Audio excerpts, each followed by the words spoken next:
जय सियाराम मंडळी सगळ्यांना. मी आलेली आहे नाणेसधामला. आपण आहोत जुना मठ इथे आणि आपली गुरुवारची पालखी आहे आज. तर याचे काही व्हिडिओज मी तुमच्यापर्यंत दाखवण्याचा प्रयत्न करेल. तर माझ्या असेच नवनवीन व्हिडिओज पाहण्यासाठी माझ्या चॅनलला नक्की सबस्क्राईब करा.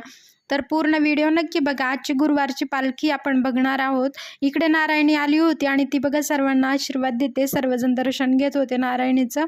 आणि बघा किती छान अशी सुंदर झूल चढवलेली आहे आणि खूप सुंदर दिसत होती नारायणी. आणि सगळे जणांनी दर्शन वगैरे घेतलं. थोड्या वेळामध्येच आपली पालखी सुरुवात होणार आहे. गुरुवारची पालखी नाणेसधाममध्ये खूप सुंदर प्रकारे पार पडते. सगळ्याच जिल्ह्यातून भाविक भक्तगण येतात.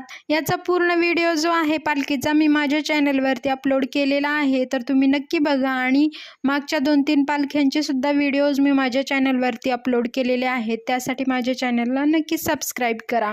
इकडे बघा आपल्या पालखी प्रदक्षिणा सुरू झाल्या होत्या. सगळ्यात पुढे आहे आपली नारायणी आणि मग नंतर कलशधारी महिला वगैरे. नंतर मग खूप नामगजरमध्ये ना असं वाटतं रमून जातो आपण, हरवून जातो. त्यासाठी आपण गुरुवारच्या पालखीला ना नक्की एकदा आलं पाहिजे. त्याचा खूप सुंदर अनुभव असतो. आपण प्रत्येकानेच घ्यावा. आणि बघा वातावरण किती सुंदर होतं.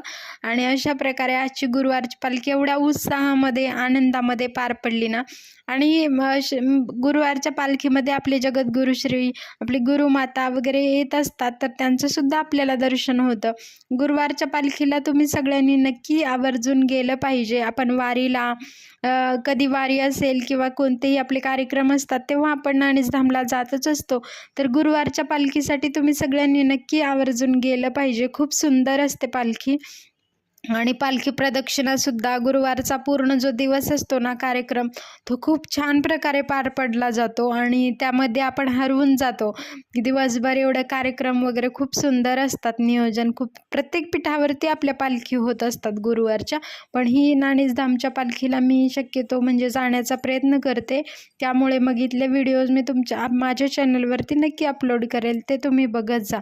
आणि बघा तोपर्यंत पालखी प्रदक्षिणा होत आल्या होत्या आणि 6 वाजता आपली पालखी सुरू होते.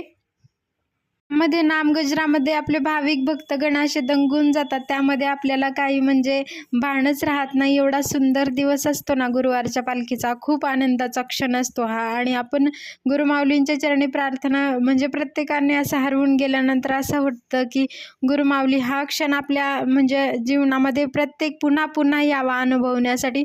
कारण आपल्या गुरूंच्या आपल्या देवाच्या भक्तीमध्ये दंगून जाण्यामध्ये विसरण्यामध्ये खूप एक वेगळाच अनुभव असतो.